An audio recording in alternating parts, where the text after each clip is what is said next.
I know that I'm making a lot of progress, and I get quite excited and pleased with myself when I start dreaming about something. When I've been focused on something, that I'm doing the thing during the day, doing the thing at night. When you start solving problems in your dreams, or in your sleep, you start having dreams about the thing. Then I know, like, my subconscious mind is. If you don't have $1 million yet, you're living a much lesser life than what could be easily available to you with the right guidance. My head coach has freed up a few spots in his calendar to hold one-on-one strategy calls with the highest quality applicants. If you're doing well already and you're looking to accelerate your momentum and do even better, click the link in the description now and apply for your strategy session. More at the end of this video. I mean, Nietzsche talked about things like this too, that at the beginning of his book, in the preface of a book called Actionable, which I think translates roughly to something like "Behold the Man," or it's the Genealogy of Morals book. It might be the Genealogy of Morals book. But he talks about this: is that you are where your attention lies. The things that you focus on in life, you'll become that thing. You'll become that person. And I don't disagree with that. I think that made a lot of sense when I read it from Nietzsche. Made a lot of sense when I hear other people say things like that. When people start misinterpreting that in some weird metaphysical way, instead of just being the facts of, like, well, the things that you tend to focus on, you're going to be more like that. That you're going to be like the people that you associate with. You're going to tend to have a proficiency in the areas of expertise that you spent your time building your expertise. I don't think that's a controversial idea, or in some ways it's self-apparent until somebody's like, well, I spent 3 minutes today meditating about blah, blah, blah, and I don't have the thing yet. Okay. I know that I'm making a lot of progress, and I get quite excited and pleased with myself when I start dreaming about something. When I've been focused on something, that I'm doing the thing during the day, doing the thing at night. And then when you start solving problems in your dreams, or in your sleep, you start having dreams about the thing.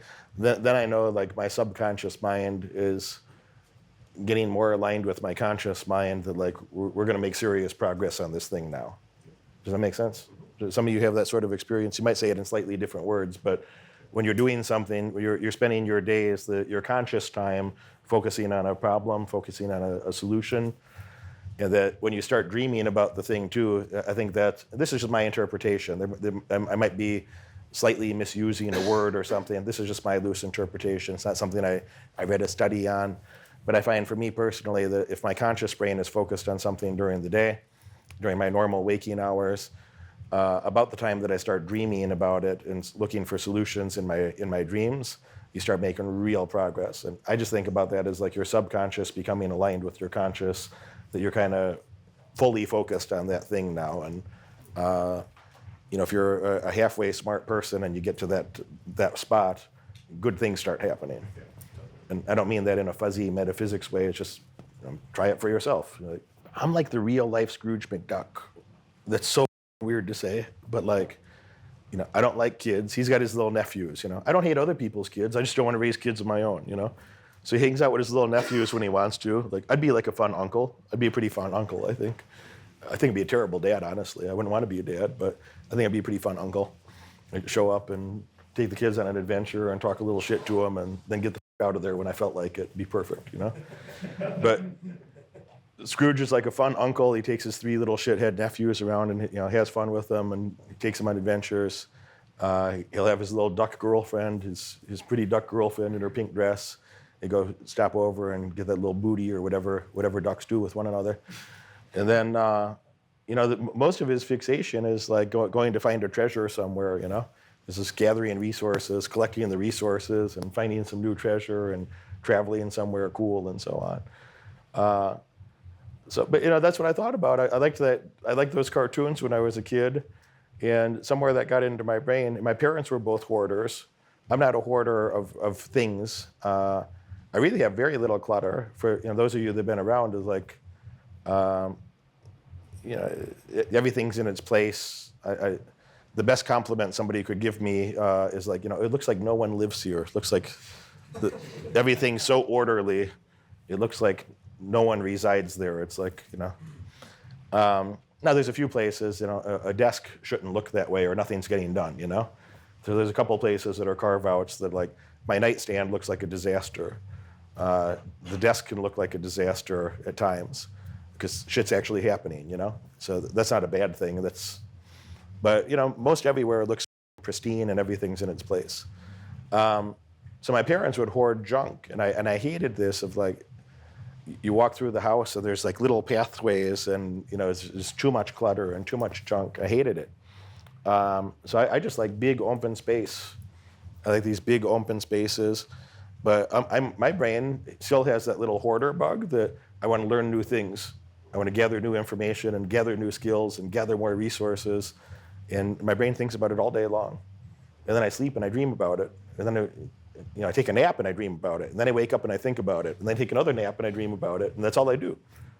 And then I sleep 6 point something hours, 5 to 7 hours. And then I wake up and I'm like excited to go do some more. It's like a cartoon or something. But it works. It's been great. So I don't know. I think focusing on those things even in a way where you're almost a caricature or something, like a cartoon figure, like a real life Scrooge McDuck is like, yeah, I just want to wake up and gather the resources and travel a little and have a fun little adventure and go get not some duck ass, but spend some time with my girl, do a little nurturing fun stuff with somebody, and then get that's kind of my routine, So I think it's good to have your brain, whatever you focus on, you will be more like that. And if you're focused on your shithead relatives and you're focused on your old roommate and your old neighbor, and then that's what your brain is full of, is a bunch of bullshit. And if you're focused on higher quality, solving higher quality problems, then you're going to have higher quality outcomes. And I just try to get fixated on that. So I agree with that. I don't disagree with what she's saying. I do agree with what she's saying, but you can't be, not you, but somebody will hear that and be like, if I do my 10-minute meditation practice and focus on the thing, then it'll magically manifest in my life. Like, no, it won't. No, it won't. You just wasted 10 minutes, dummy. You should have been doing something productive. Upon first meeting you, you talked about an exercise that you would do 15 minutes before bed. Yeah, I still do. And you said if any of the people in the audience that you were speaking to would do that, you would find it so damn useful, you'd do it for the rest of your life. Yeah. Have you tried? Yeah. I've been doing that for more than half of my life, so my early 20s. It's nothing hard. I just think to myself, how many of you know this thing or have heard me talk about this? Yeah? Many of you? I just think, what are the 3 most important things I got to do? I do this every night before I go to sleep. What are the 3 most important things I got to do tomorrow? And, one of those things is always about relationships. One of those things is always about money. It doesn't have to be short-term money. It's usually not short-term money. I don't care about short-term money. I care about long-term money.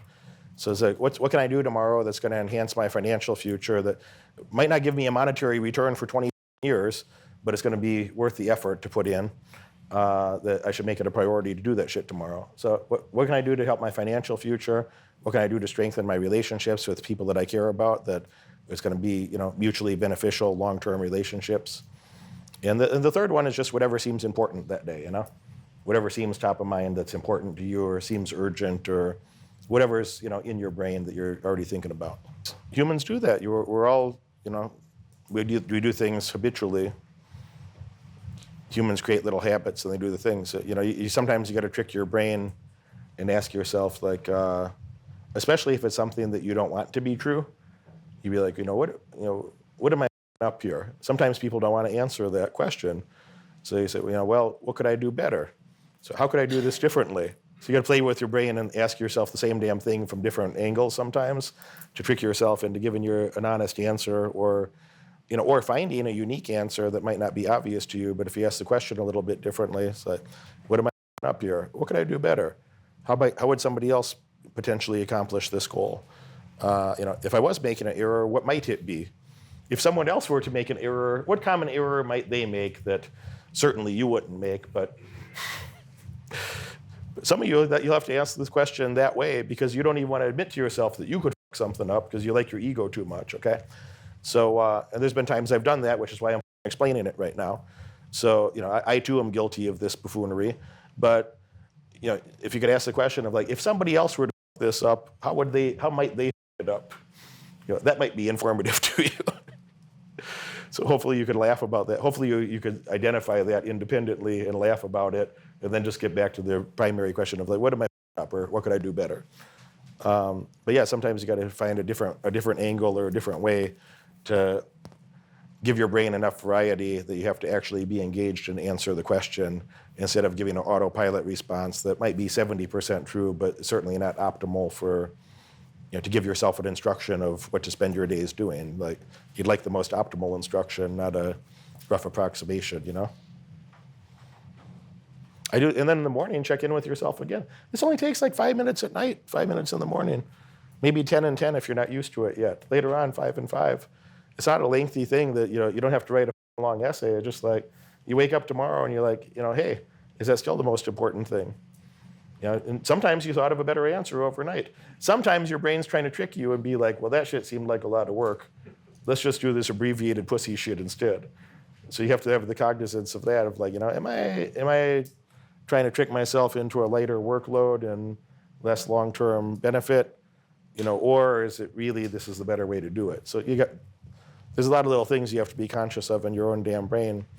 Over time, you can make your brain more disciplined and more obedient to actually accomplishing the goals. You gotta in the short term, you gotta find a way to make yourself understand that you're not making a sacrifice. You're not sacrificing tomorrow's fun.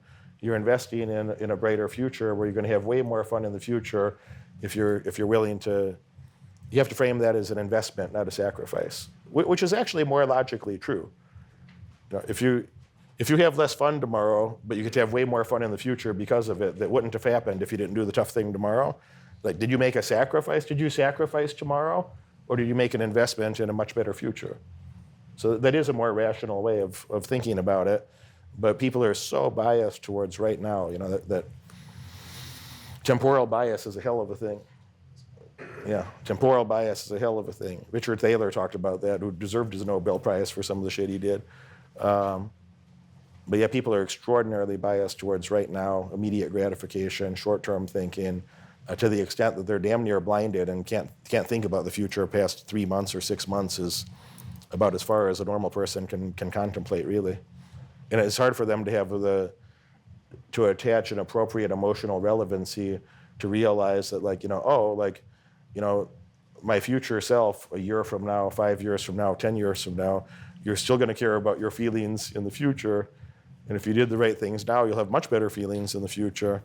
But the temporal bias trend is so strong that you might value your feelings in the moment, 10x more than your feelings in the future, and you're truly over your future self with that type of a bias, But people do it all the time. It's normal. That's a normal thing. We're the weirdos. If you could do that a little bit less, like, we're the ones that are weirdos. That's the normal way of doing things. Is, well, my future. Let me just be. Right now, I just want to have fun. As well. That's a hell of a cost to pay for whatever short-term emotions you're experiencing. It's like you're running a Ponzi scheme with your own life. It's like, my future, let me just, suck up the resources right now, and whatever happens later happens. Like, okay. You watch this video all the way through, and that tells me you're dedicated to learning more and earning far above average outcomes in your life. Congratulations for that.